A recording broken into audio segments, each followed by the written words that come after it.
이렇게 하면은 1장에서 10장까지, 그 다음에 20장까지, 그 다음에 삽경 3가지, 이렇게 우리가 기억할 수 있고요. 왕이 될 때를 들어가 보면은 아까 얘기한 3장에서 유다 민족으로서의 기름 부음을 받습니다. 유다 왕으로서. 그 다음에 5장에서 기름 부음을 받습니다. 그 다음에 이제 인간 여기에서는 밧세바 사건으로 인해서, 밧세바가 어느 지파예요? 밧세바가 유다 지파입니다. 아히도벨이 누굽니까? 아히도벨이 모사꾼이었죠. 압살롬한테 했던 모사꾼. 이 아히도벨의 아들의 딸이 밧세바예요. 그러니까 다윗, 압살롬이 반란을 했을 때 아히도벨이 압살롬 편에 들어버린 거예요. 그 모사꾼이. 자, 그래서 이 밧세바 사건이 일어났을 땐 그 숨기려고 그랬죠, 다윗이. 숨기려고 그랬는데 누가 왔어요? 나단이 와가지고 쭉 이야기를 하다가, 그런 천벌을 받을 놈 4배나 갚아줘야지. 지양으로 잡아서 손님 대접해야지. 왜 그 한 마리 있는 양 잡아다 했어? 그 손님이 누구냐면 귀신이거든, 사탄. 우리한테 들어오는 탐심이에요. 그 손님을 대접하면 안 된다니까. 그런데 나단이 그렇게 얘기하잖아요. 손님이 왔다. 근데 자기 양 안 잡고 한 마리 있는 양, 자기 식구처럼, 자기 부인처럼 끼고 자는 양을 잡아들였다. 다윗이 그랬다는 거 아니에요. 결국에 그 이걸 해석하면서. 그러니까 손님이 왔다는 거예요. 귀신 있습니까, 여러분 안에? 모르는 거예요. 왜냐면 이놈이 처음에는 숨어 있고 툭툭 생각을 던지잖아요. 계속 유다한테도 던지고 베드로한테도 던지고, 던지다가 그걸 억셉트 하면은 그게 뭐 이제 대접한다는 얘기거든. 그렇게 해서 대접을 했을 때 4배로 갚아주라 그러잖아, 다윗이. 근데 이 정죄 판결이 결국 누구를 정죄 판결한 거예요? 자기를 정죄 판결한 거죠. 그 4배로 갚죠. 다윗은 몇 명 죽였어요? 우리 1명 죽였죠. 근데 이 일로 인해서 죽는 게 몇 명입니까? 다윗 아들들 중에서. 솔로몬의 형 죽죠. 그 다음에 누구 죽어요? 암논 죽죠. 그 다음에 누구 죽어? 압살롬 자기 손으로 죽이죠.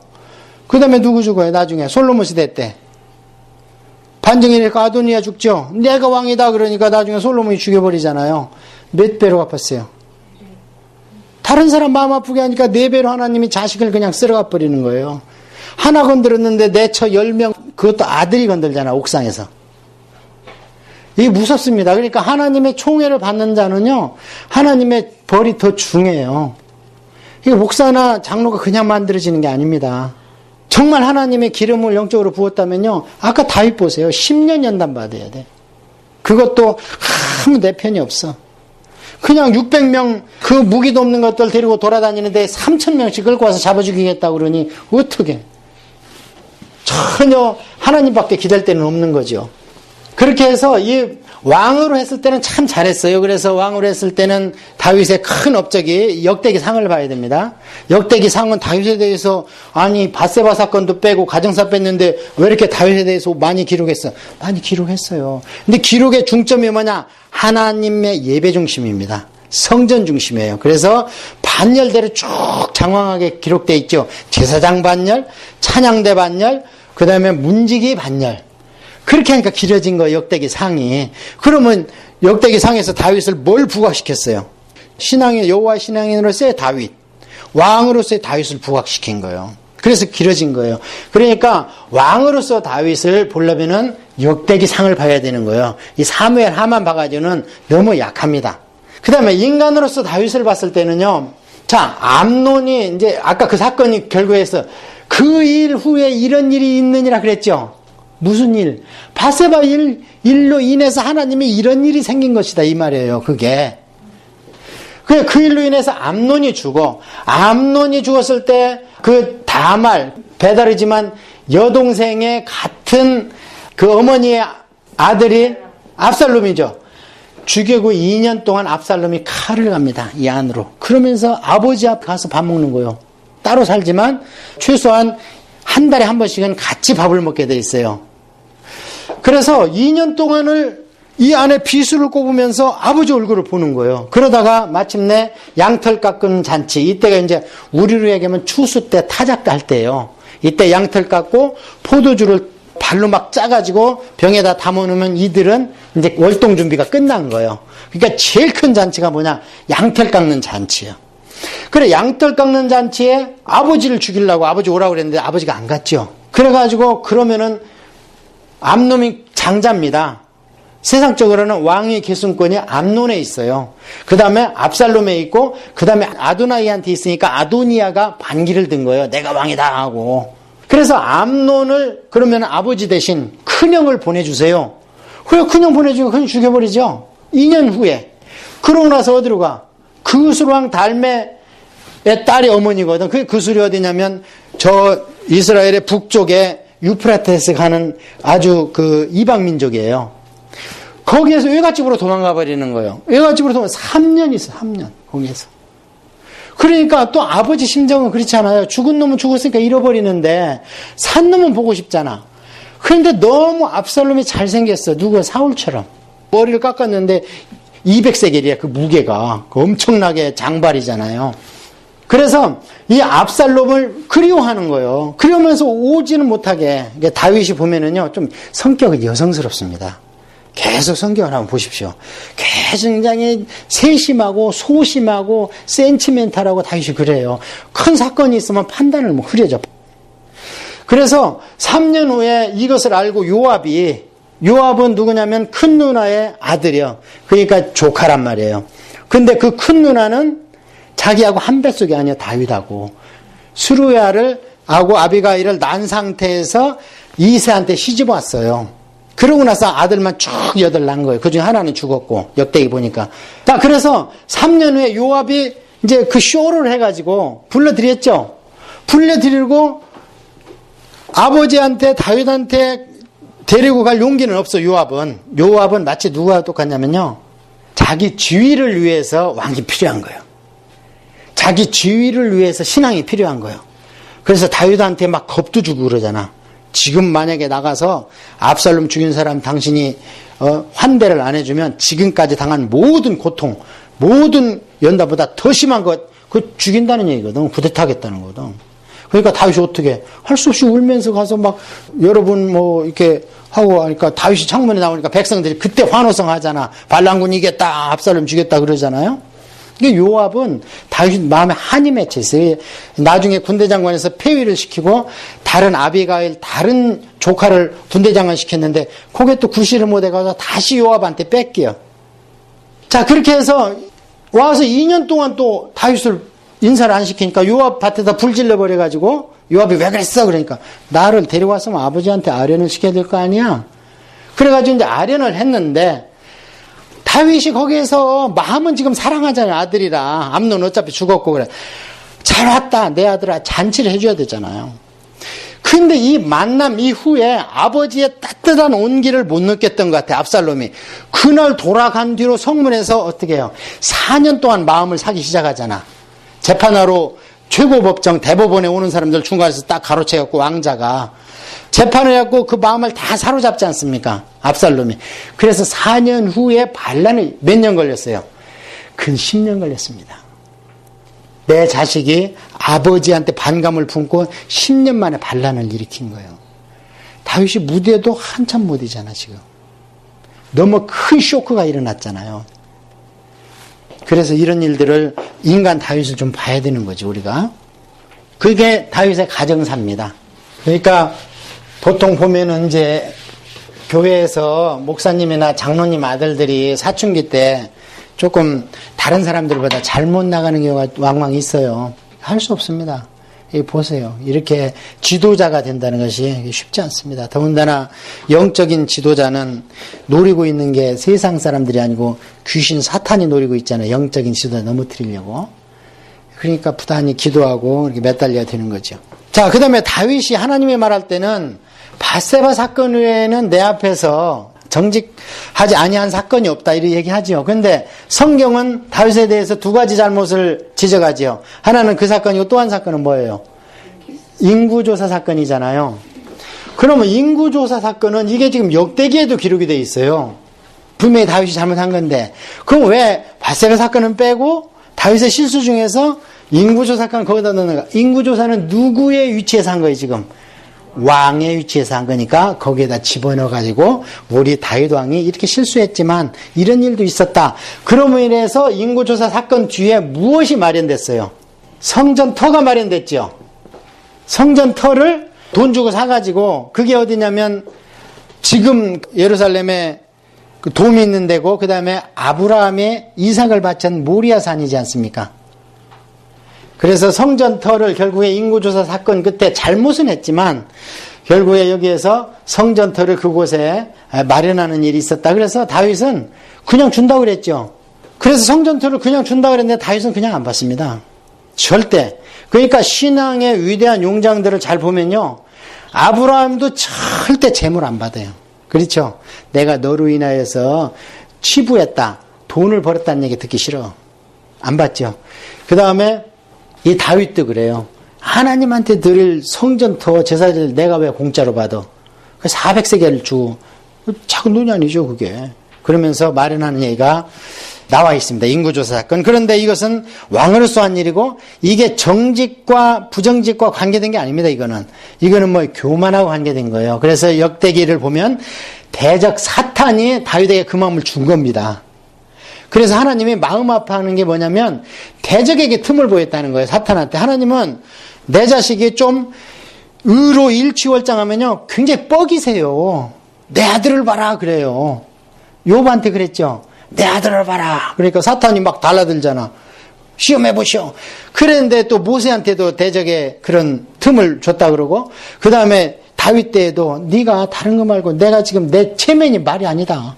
난 너 자랑했는데 사탄이 교만함 없는 길 거기 부응했잖아. 이게 하나님을 경록했다 그러잖아요.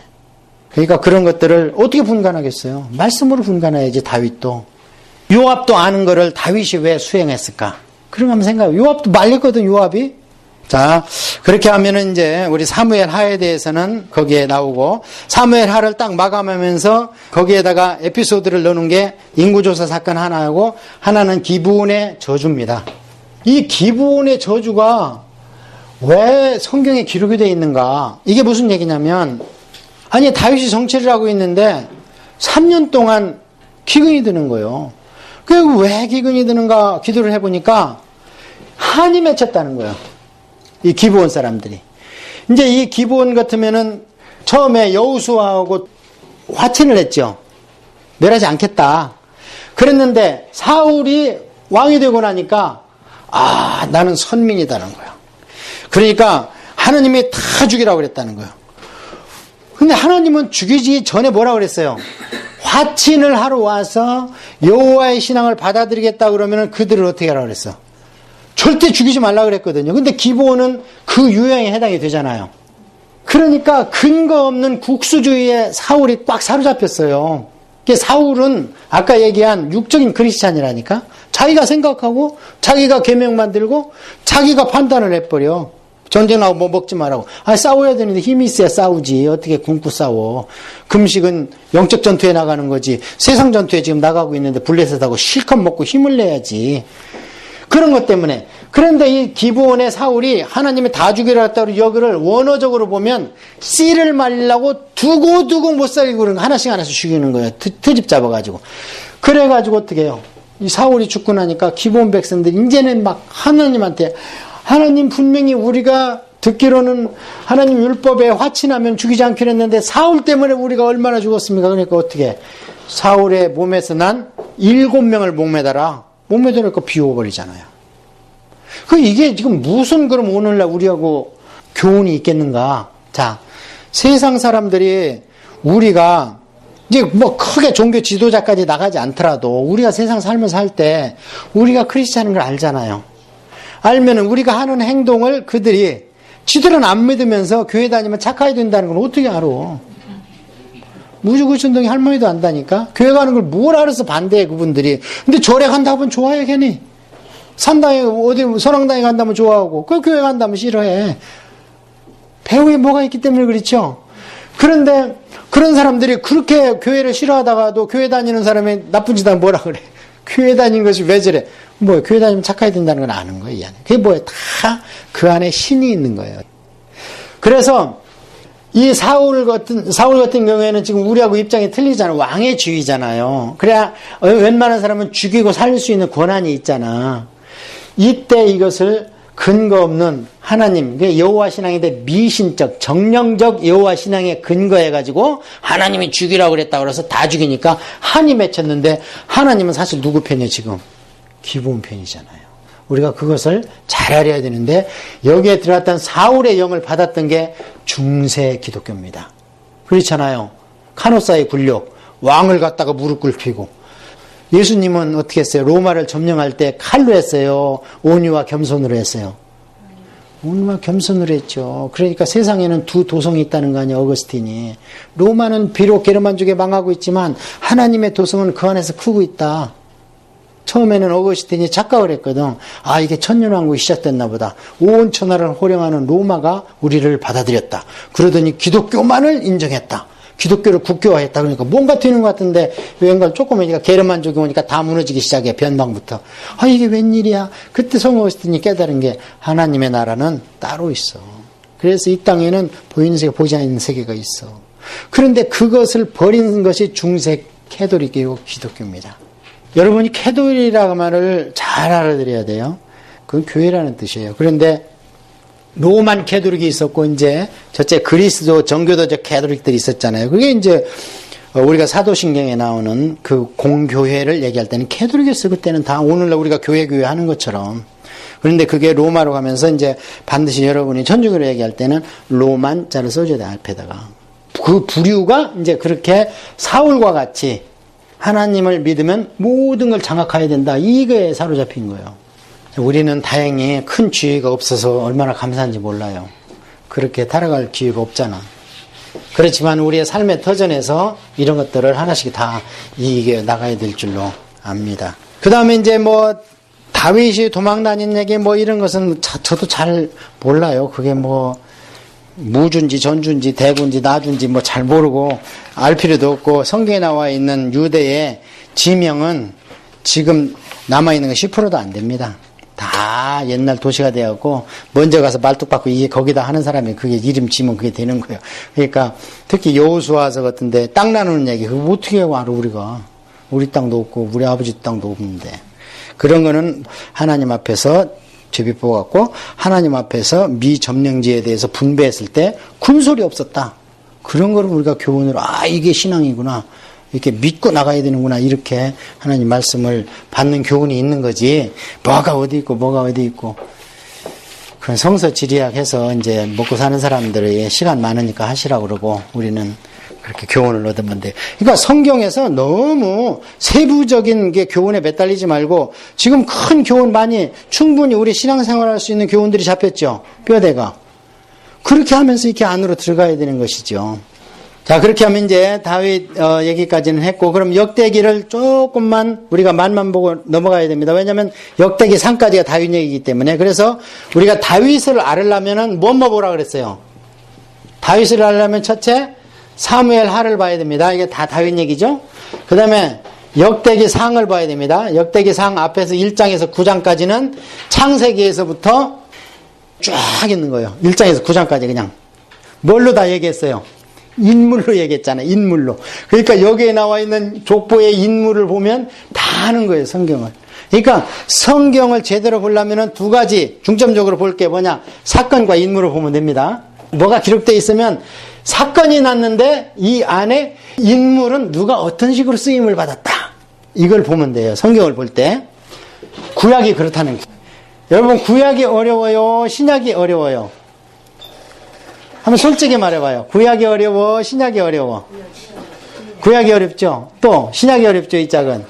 구약이 어려우신 분은 성경을 읽는 거나 공부를 조금 소홀히 하신 거고 신약이 어렵다고 하신 분은 신앙생활을 하신 분이에요. 신약이 어렵습니다. 신약은 원리거든요. 구약은 뭐냐?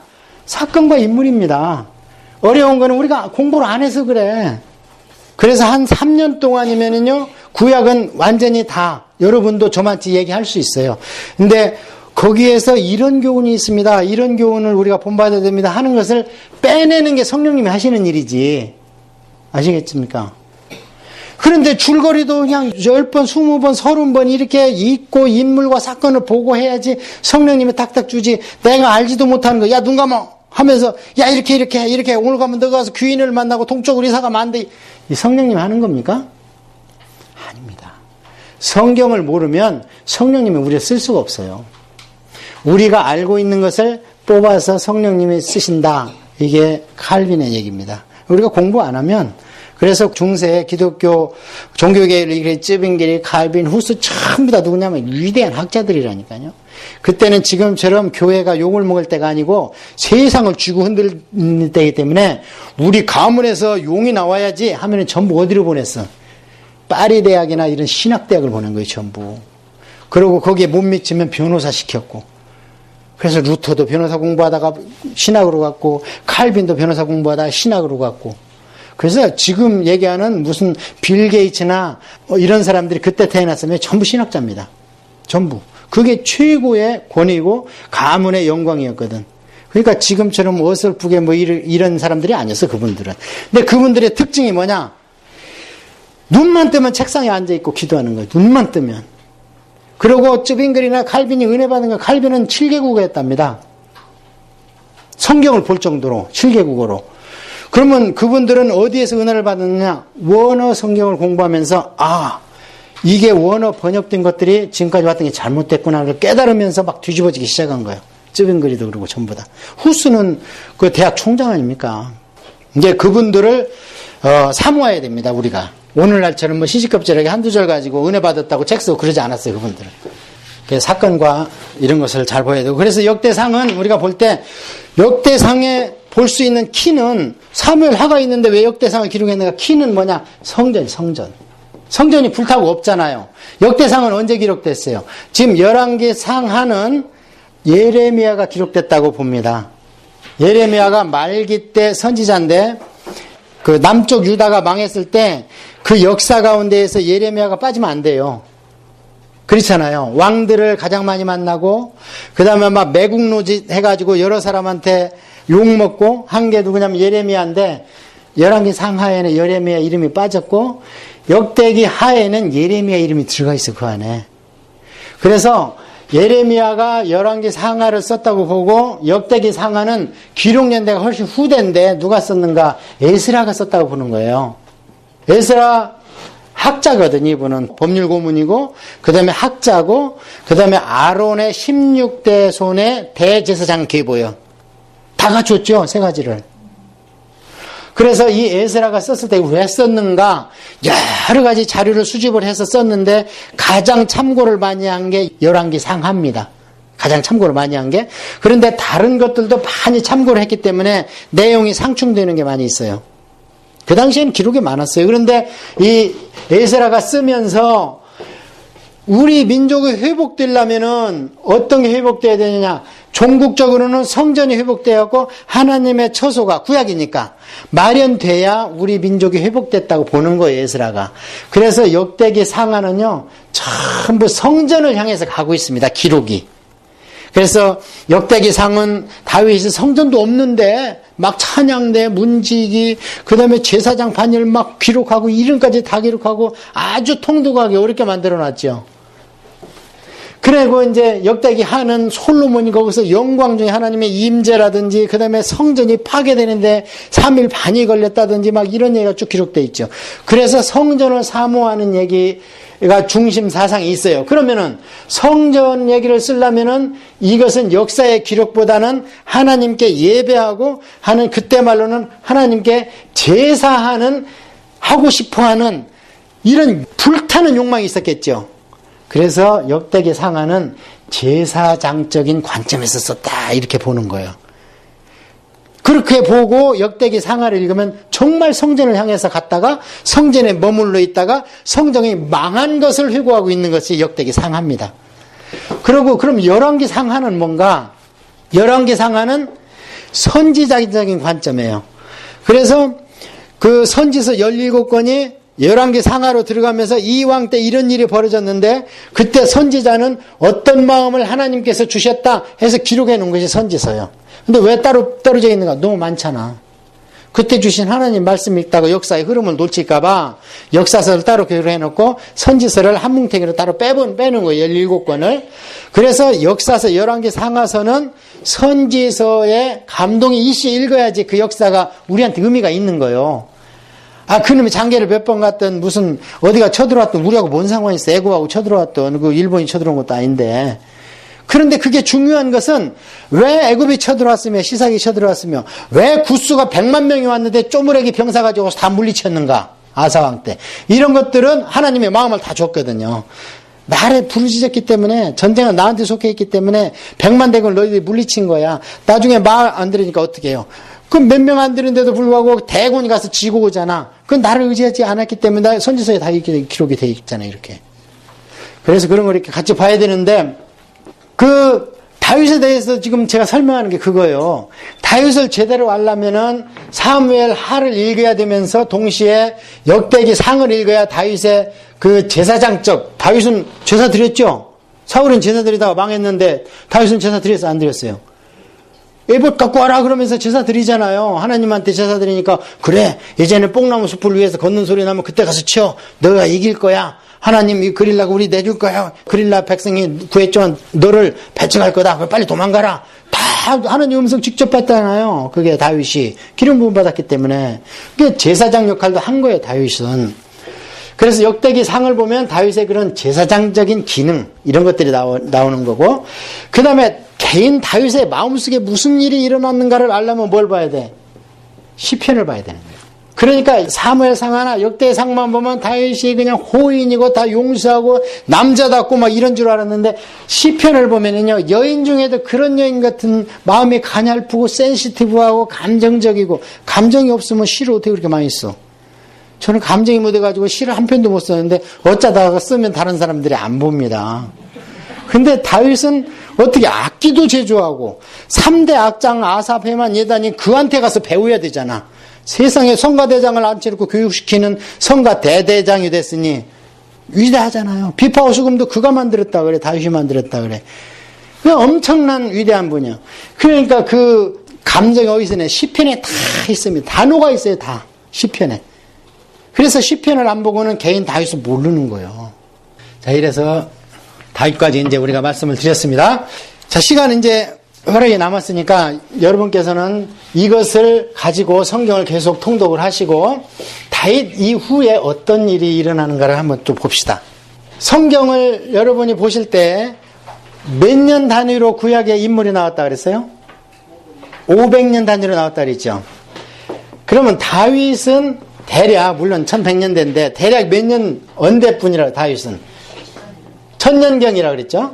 BC 1500년경에 모세가 나왔고 500년 후에 다윗이 나왔고 예, 그러니까 다윗과 모세 40년 광해시다 빼고는 가나안의 여호수아가 들어갔는데 무려 한 400년 정도 갭이 생기죠. 400년 넘게. 그러니까 사사시대가 350년에서 400년 된다는 겁니다. 사사기에 읽어보면 연도가 안 나와요. 안 나오는데 솔로몬이 성전을 질 때가 한 980년 정도 이때 정도 돼요. 성전을 지고 막 이렇게 할 때가 대략 계산하니까 다윗이 BC 1000년도 뿐인데 이제 땅도 제일 많이 차지했고 하나님 뜻대로 하고 그러니까 암몬 같은 데는 막 왕이 되니까 고맙다고 하고 그 다음에 그 두로왕 백향목 갖다가 궁전을 막 알아서 지어주고 하나님이 이렇게 된다고 그랬잖아요. 두로 시돈 왕들이. 자, 그래서 다윗이 이렇게 잘 나갔는데 그 밑에서 누구냐면 솔로몬이 나왔어. 그래서 솔로몬은 이제 역대기를 보면 밧세바하고 첫 불륜의 아이는 죽었죠. 그 다음에 마치 솔로몬이 두 채로 나오는 것 같잖아. 근데 역대기에 보면 솔로몬이 밧세바 사이에서 나온 네 번째 아들입니다. 근데 막내로 나와요, 솔로몬이. 거기에. 그러니까 성경은 필요한 사람만 기록하는 거예요. 필요한 사람만. 그래서 솔로몬이 이제 왕이 됐을 때 하나님 그러셨거든요. 너는 성전을 못 지어. 왜냐면 전쟁을 많이 해서 손에 피가 있어. 그 피가 있으면 어때요? 이렇게 얘기할 수 있지만 하나님은 누구의 하나님이야? 온 세상의 하나님이죠. 그러면 다윗한테 목숨을 잃은 사람들이 야, 하나님 믿자 그러면 믿겠어요? 네 우리 부모 죽였잖아. 그거 안 믿겠지 끝까지. 그러니까 하나님 너는 안 된다는 거예요. 정복을 많이 했지만 너는 왼수를 많이 졌어. 사람을 많이 죽여서. 그러니까 너는 안 되고 전쟁시가 아니고 평화시에.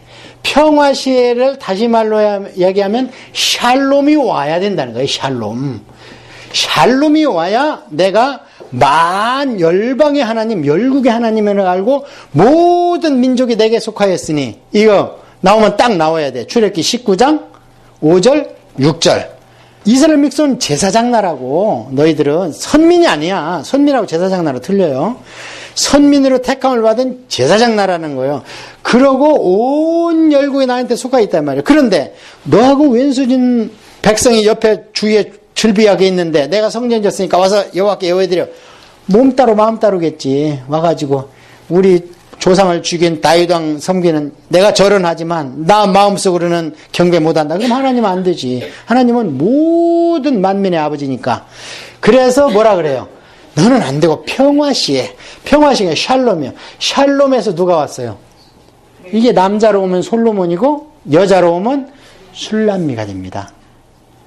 그래서 솔로몬 때 오니까 이제 다윗은 겁이 덜컥 먹었어. 솔로몬이 왕이 된다니. 그래서 하나님 솔로몬이 왕이 되면은 또 이 바세바 이런 일로 인해서 덕이 안 되면 어떻습니까? 걱정하지 마라. 솔로몬은 네 아들이 아니고 내 아들이다. 그래서 내 아들이라는 뜻으로 여디디아라는 이름을 하나님이 다시 지어줘요. 여디디아라는 건 하나님이 사랑하는 내 아들이라는 거예요. 네 아들이 아니고. 이게 뭐지? 이게 다윗 언약입니다. 이게 다윗 언약이에요. 그래서 하나님이 성전을 지어서 하나님이 드리겠습니다. 그러니까 하나님이 네가 성전을 뭘 지어? 내가 네 집을 세워주겠다. 이게 다윗 언약이에요. 사무엘하 7장 역대기상 15장에 나와 있는 이 다윗 언약으로 인해서 하나님의 구속사의 언약이 완성돼 버린 거예요. 언약 자체로는 완성돼. 예수님은 이것을 실현으로 다 이루었다. 데텔레스 다 하신 거고 구속사적으로. 그래서 이 다윗 언약이 올 때까지요 힘들게 달려왔잖아요. 아브라함 언약, 그 다음에 모세가 시내산 언약, 모압 평지에서 다음 세대에 놓고 모세의 2차 언약, 그 다음에 여호수아가 길갈에서 또 언약, 그 여호수아가 마지막에 또 돌아가시면서 또 언약 세우고, 그러면서 마지막에 오니까 다윗한테 이 언약이 확정돼 가지고 이제는 네 자손으로 죄를 많이 져도 네 뿌리는 내가 무너뜨리지 않겠다. 지금까지 무너졌잖아요. 내가 했으나. 자, 여러분 묻겠습니다. 하나님의 뜻을 돌이키세요? 안 돌이키세요? 성경이 뭐라 그래요? 뜻을 돌이키신다 그러잖아요. 하나님 뜻을 돌이키기도 하십니다. 내가 멸하지 아니하기로 하였으나 이제 엘리 하는 거 봐서는 내가 뜻을 돌이켜야 되겠다. 비느하스하고 이짝을 얘기할 때 그랬거든. 이게 지금 엘리나 이짝은요 비느하스 계율이 이렇게. 근데 뜻을 돌이켜가지고 솔로몬 때 마침내 문을 닫아버리잖아요. 그래서 노부로 쫓겨가 버리잖아요. 그래서 솔로몬이 지는데 그게 솔로몬 왕 4년이기 때문에 그걸로 인해서 딱 구약으로 연대로 이제 역추적을 해가지고 성경의 연대를 우리가 지금 신학교에서 가르치고 있는 거예요. 그때부터 언제 출애굽으로부터 480년 됐는데 솔로몬이 왕이 된 지 4년이더라. 하여튼 그렇게 나왔는데 솔로몬이 왕이 돼서 어때요? 기브온에서 제사드리죠. 이때 성막이 지금 어디가 있어요? 기브온에 있어요. 그러니까 열왕기서만 봐서는 안 돼. 열왕기서는 이 얘기가 없고 기브온 산당에 갔다 이렇게 하면 돼 있어. 그러니까 아니 왜 이방 신당에 가서 그 1,000마리 소를 잡아들여 그렇게 얘기할 수 있지만 역대기에 자세히 나와 있죠. 좁다라는 거예요. 좁아가지고 기본에 가서 1,000마리를 한꺼번에 잡아 죽여야 되니까 나중에는 성전 기공할 때는 14만 2천 마리 잡아 죽여요. 그러니까 1,000번째 하려면은 14만 2천 번째를 해야지. 그랬더니 진짜 10만 번째 하더라고. 어디서? 10만 번째. 여러분 인터넷 해보세요. 교회에서 10만 번째 하라 그래요. 1,000번째가 뭔 얘기입니까? 1,000번째가 1,000번 제사드리라는 얘기입니까? 크게 잘못됐죠. 그 번자가 태울 번자입니다. 우리 번제 공부했잖아. 번트 번자지 하나 둘 할 때 순번할 때 그 번자가 아니에요. 불화변에 이 번자예요. 태울 번자예요. 그러니까 그런 거를 모르고 그냥 1,000번째 했는데 똑같은 상황을 역대기에서는 1,000마리의 희생으로 드렸다 이렇게 나와 있잖아요. 그런 거를 속으면 안 돼. 그 잘못됐다고 14만 2천 번제를 드렸다고 그러니까 또 10만 번제를 시작한 분들이 있는데 그런 건 잘못된 거예요. 큰 희생을 드렸다 이 말이에요. 그냥 힘에 겨울 정도로. 근데 사실 그게 보면 솔로몬 겁니까? 왕실 재산이잖아요. 자, 솔로몬이 왕이 돼가지고 성전을 지는데 히람이 옵니다. 이제 그 두루왕 히람이 이제 다윗하고도 관계가 좋고 백향목도 주고 그래 솔로몬이 왕이 되니까 이제 알아서 오는 거예요. 이게 제사장 나라입니다.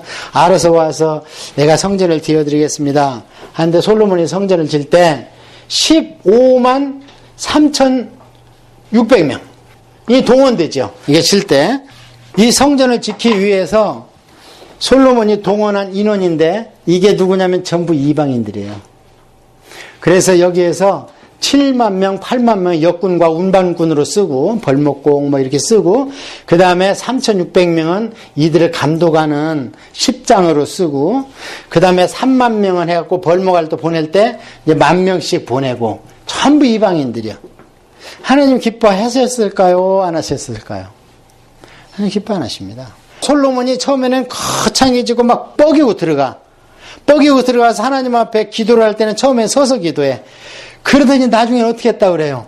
무릎 꿇고 기도하고 솔로몬이. 왜냐면 그러면서 자기 입에서 낙성식 때 나오는 얘기가 뭐냐면 하나님이 이전에 계시겠습니까? 기도하야 나를 깨닫는 거예요. 다윗이 그럽니다. 다윗이 성전 짓겠습니다. 그러니까 하나님의 첫 말씀이 뭐였어요? 내가 언제 성전 지라고 그랬냐? 내가 사사한테 성전을 지라고 그랬냐? 내가 누구한테 성전 지라고 한 말이 있더냐? 나는 괜찮다. 왜? 이제 성전 시대도 가니까. 지금 성전을 계속 고집하고 있는 거예요, 이들은. 물론 그 당시에는 필요합니다. 제사를 드리기 위해서. 언제까지? 예수님 시대까지. 성령이 오셔서 성전이 우리 마음에 올 때까지. 그래서 예수님은 성전을 때려부신 분이 아닙니까? 그래서 이런 것들 때 특별히 중요하게 나온 게 야긴과 보아스 사건인 거예요. 야긴과 보아스가요, 그에게 힘이 있다. 그에게 구원이 있다.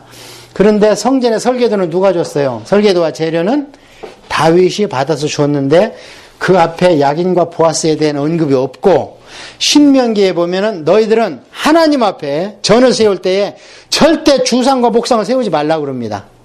그런데 야긴과 보아스가 성전 맨 앞에 두 기둥이 있는 거예요. 왼편, 오른편에. 왼편, 오른편 두 기둥이 있는데 기둥의 역할은 지붕이 있어야 되죠. 지붕이 없습니다. 그러면은 이거를 지금 누구 발상이라고 보느냐? 이 발상이 오벨리스크 발상으로 보는 거예요, 지금. 백악관에 가보세요. 백악관 정면에서 제일 크게 보이는 게 뭡니까? 우뚝 서 있는 오벨리스크죠. 지금 믿는 사람이다 안 믿는 아무것도 모르니까 공동묘지 가면 전부 뭐 세워놨어요? 오벨리스크요. 오벨리스크가 뭔지 아십니까? 남성의 성기입니다. 땅은 여성 명사를 쓰잖아요. 그러니까 귀신 떼가라가 거기에 지금 땅하고 접신하고 있는 그 형상입니다. 그게.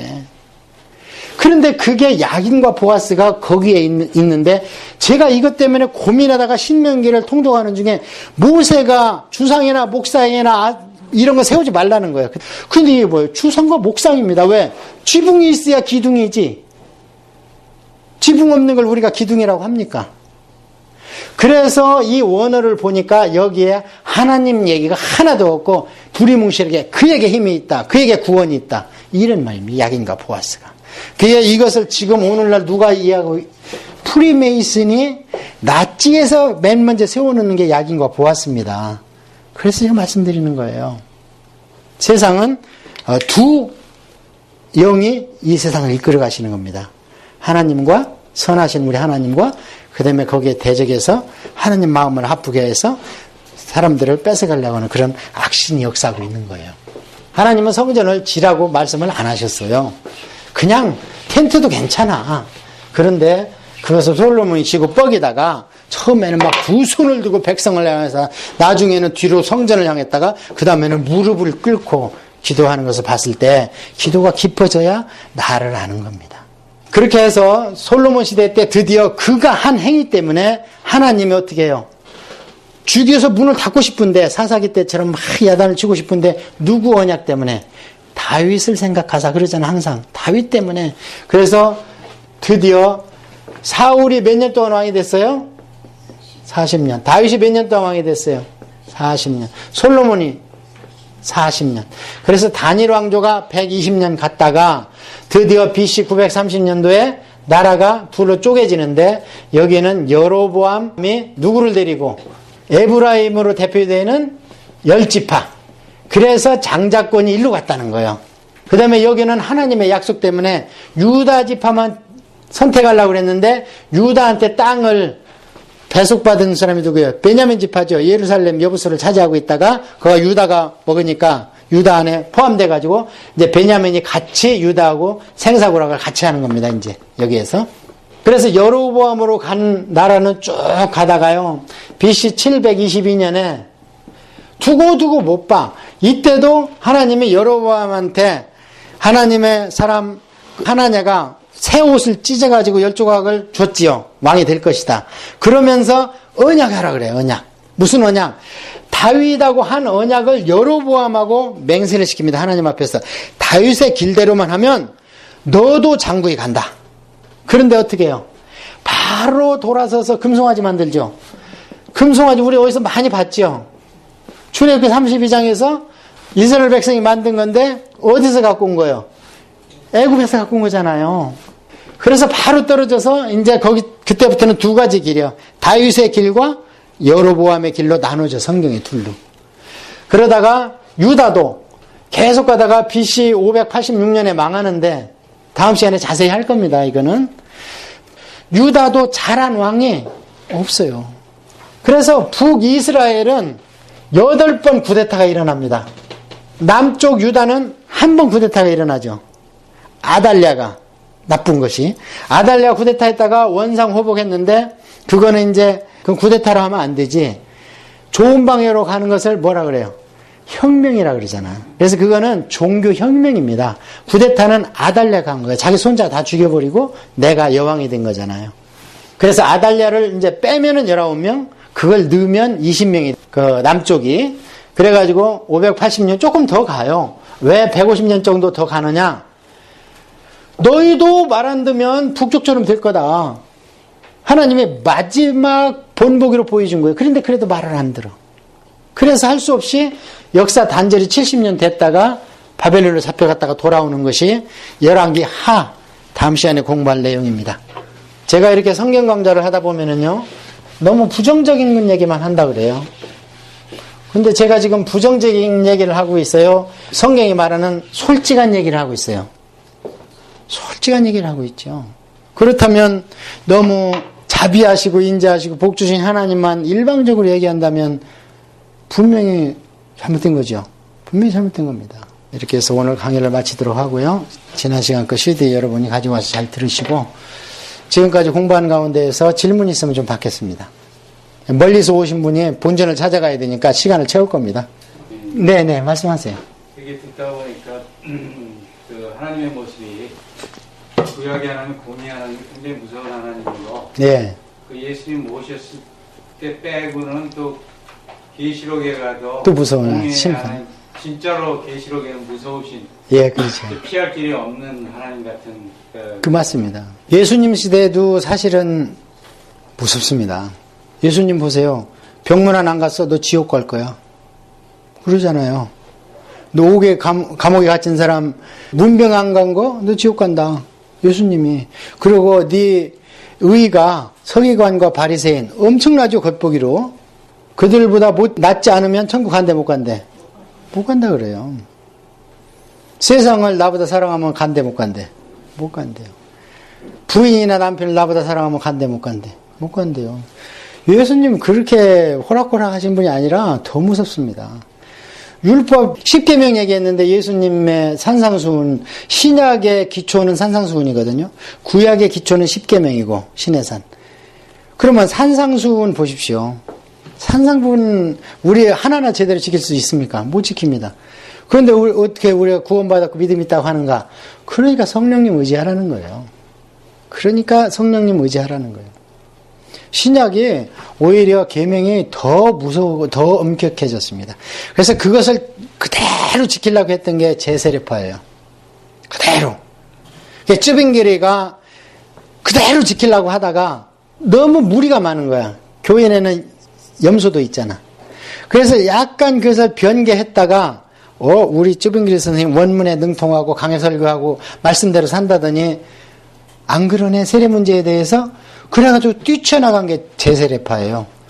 그래갖고 그렇게 그런 면에서 보면은 제세례파면을 이어받는 게 청교도거든요.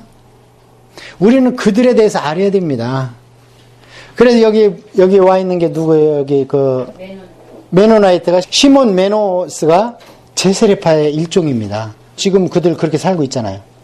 근데 우리는 그들을 보고 손가락이 안 돼요. 배워야 됩니다, 그들한테. 그래서 제세례파가 이제 각 나라로 흩어지면서 다수를 이루지 못하니까 각각 특색이 있게 나타났어. 각 제세례파들이. 그 모라비안 교도도 제세례파의 일종인 거예요. 그 감리교 세운 웨슬리를 뒤집은 게 제세례파에서 나온 모라비안 교도 아닙니까? 독일의 뒤셀도르프가 돈이 많으니까 그 사람들을 와서 내 영지에 살아라 하면서 그 신앙이 너무 좋은 거예요. 이 사람 회심한 거 아니야. 그들 중에 일부가 영향을 줬던 게 감리교입니다. 그러면 감리교 안 나왔어. 그들이 아니었어요. 그러니까 우리가 신앙생활을 할 때 도저히 못 지킵니다. 그것 때문에 기도를 못 쉬는 거예요. 그것 때문에 말씀을 못 띄는 거예요. 눈에서 못 띄는 거예요. 그 성경을요 계속 들으시고 여리고성 모든 거를 하나도 예. 그러면은 이제 구약을 털어서 제가 말씀을 드리겠습니다. 시간 조금만 제가 활용을 하겠습니다. 헌금이 의무 헌금 있는 거 아십니까? 의무 헌금이 있고 이 반대말이 자원 헌금이에요. 의무 헌금에는 세 가지가 있어요. 처음에는 11조입니다. 이것은 헌물이라 그래요. 먹을 걸 드려야 돼. 그 다음에 두 번째 돈으로 드리는 건 뭐예요? 성전세입니다. 이거 예수님도 드렸죠. 반세겔 내라. 그래서 11조는 제사장, 지금은 얘기하면 목사님들이나 목회자들이 음식 먹으려고. 그 다음에 성전세는 교회 영선비, 유지 보수하는 대로 써라. 그 다음에 하나님이 반드시 찾으시는 게 뭐냐? 만물. 이것은 사람이나 과일이나 짐승이나 상관하지 않습니다. 큰아들을 첫 열매. 그래서 이것을 사람한테 적용해야 됩니다. 그래서 5세겔 무조건 내야 돼요, 옛날에는. 그래서 저도 5만 원을 바친 적이 있어요. 율법대로 막 한다고 그때 막 은혜 받으니까 말씀이 막 들어오는 거예요. 그렇게 하라는 얘기가 아니고 지금 예수님 안에서 다 완성됐어요. 5만 원 내실 필요 없고 5만 원 뭐야. 사람한테 바쳐야 되고 두 번째 과일. 반드시 첫 수확은 레위인이나 제사장한테 갖다 두라. 성경에 다 있는 얘기를 하는 겁니다. 자, 그 다음에 세 번째 짐승. 잘 세워놓고 10번째 지나가는 건 내 거야. 그걸로 대신하려고 맘먹었어. 그럼 그것도 내 거고 대신하려고 했던 것도 내 거야. 근데 그게 허물이 있고 점이 있어. 그러면 그때는 교체해도 돼. 하나님 얼마나 욕심쟁이십니까? 그 다음에 전쟁, 땅, 전리품, 수확물. 첫 전쟁은 무조건 내 거야. 거기에서 피 본 게 누구예요? 악 하나님입니까? 여리고성에 있는 건 다 내 거라는 거야. 왜? 첫 전쟁이니까. 하나님과 한 첫 전쟁. 그런데 나중에 그 아이성 때는 뭐라 그래요? 니들 다 가져 그러죠? 하나님은 이렇게 나만 보라는 거예요. 그 다음에 자원제는 뭐 있느냐? 감사, 서원. 그래서 성경에 보면 하나님이 가장 기뻐하시는 게 서원입니다. 왜냐하면 두리뭉실하게 믿지 말라는 거예요, 나를. 나는 눈 펀히 뜨고 있고 너희와 함께하고 있는데 나하고 내기를 해보자. 이게 기도원 아닙니까? 계속 하나님 야 기분 나빠. 양탈했으면 됐지. 또 뭘 구해. 하나님 그러셨어요? 아니죠. 계속 얘기해봐라. 계속 나에 있는 표징을 보여주마. 가봐라. 그들 입에서 너 올라오라고 얘기할 것이다. 그래서 서원제를 하나님이 가장 챙기시고 가장 기뻐하시는데 그 대신에 이건 어떻게 해야 돼요? 안 지키면 그만큼 벌이 큽니다. 그 다음에 기뻐하시는 게 감사제야. 하나님이 제일 싫어하는 거 뭐냐? 제사입니다. 제사. 제물 갖다 바치는 거. 죄 없으면 제사 드려요, 안 드려요? 제물 제사. 필요 없지. 그럼 바라트라 그래. 그거는 죽이라는 얘기거든. 뭐들 하나님이 짐승을 죽여, 네 대신. 하나님 뭐 죽이는 거 좋아하지 않잖아요. 그래서 하나님이 제일 싫어하는 것은 제사입니다. 죄와 허물을 제할 수 있는 제사. 그건 없을수록 좋아. 그런데 이스라엘 백성들이 계속 다른 거는 안 하고 그것만 하고 있으니까 누가 성전문에 못질 좀 해라. 내가 짐승 타는 냄새에 질려버렸다. 야, 산에 있는 짐승 다 내 거야. 우양이 다 내 거야. 금은 다 내 거야. 왜 너희들 거로 같이 해? 내가 준 걸로는. 그러잖아요. 나 기도할 때 하나님이 주신 것 중에 사는 게 드립니다. 그러잖아요. 그게 신약 얘기가 아닙니다. 구약에서 성령 충만한 자들 입에서 나온 기도예요. 그게 다 하나님 거라는 거예요. 다 만물이 다 내 거라는 거예요. 예. 헌금 확실히 아셨죠? 헌금에 첫 저는 뭐냐, 기쁘게 안 드리면은 돈 손해요. 하나님께서 그렇게 말씀하세요. 기쁘게. 그럼 기쁘게 드리는 헌금의 첫째가 뭐냐? 너를 드리라는 거예요. 첫째. 데살로니가 교회한테. 너희를 드리고 너희들한테 있는 물질 가운데서 기쁨으로 드리라. 이게 헌금의 가장 큰 틀입니다. 기쁘게 안 드리면요, 하나님은 후악 불어버려요. 그거. 그러면 나 돈만 손해지. 물질만 손해고. 그런 것을 우리가, 하나님 돈이 없으신 분이 아닙니다. 우리가 안 내면 일을 하실 때 다른 사람이 내십니다. 그러면 내가 받을 상을 그들이 받는 거예요. 그게 에스더서 아닙니까? 너 아니어도 우리는 구원받게 돼 있어. 왜냐하면 하나님이 이 종족으로 인해서 온다 그랬으니까, 메시아가. 너 아니어도 다른 사람을 통해서 구원받는 게 에스더 사건이에요. 그게 이때를 위함이 아니냐. 자, 또 여러분께서 오늘 들은 말씀 가지고 성경을 계속 들으세요. 계속 성경을 들으세요. 기도 한 1, 2분 하시고 돌아가도록 하겠습니다.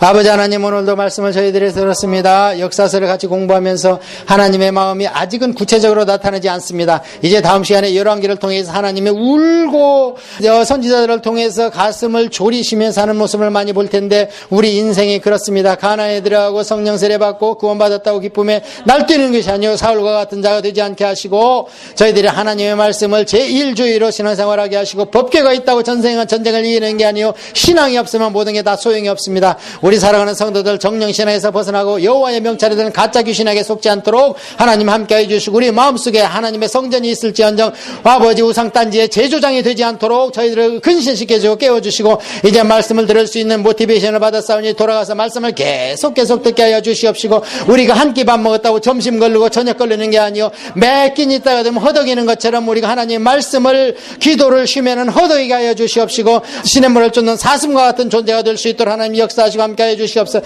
세상 못지않게 해줘 다수가 망했습니다. 유대민족을 통해서 4,300명밖에는 구원받지 못하였습니다. 아버지 예수님 시대에 12명밖에 70명밖에 이 정도밖에는 목숨 같아 주님을 증거하지 아니하였습니다. 아버지 세상 못지않고 이 세상을 본받지 않게 하시고, 아버지 기쁨의 구원의 감기에서 머물지 아니하고 이제 하나님의 마음을 시원하게 해드리는 제사장의 직분을 잘 감당하는 자 되게 하여 주시옵소서. 감사하며 예수님의 이름으로 기도합니다. 아멘. 아버지 하나님 감사합니다. 가는 길이 복되게 하시고 생업의 복을 주시고 건강 주시고 자녀 위에 구원의 손길을 뻗치시옵소서. 예수님의 이름으로 기도 올리옵나이다. 아멘. 할렐루야.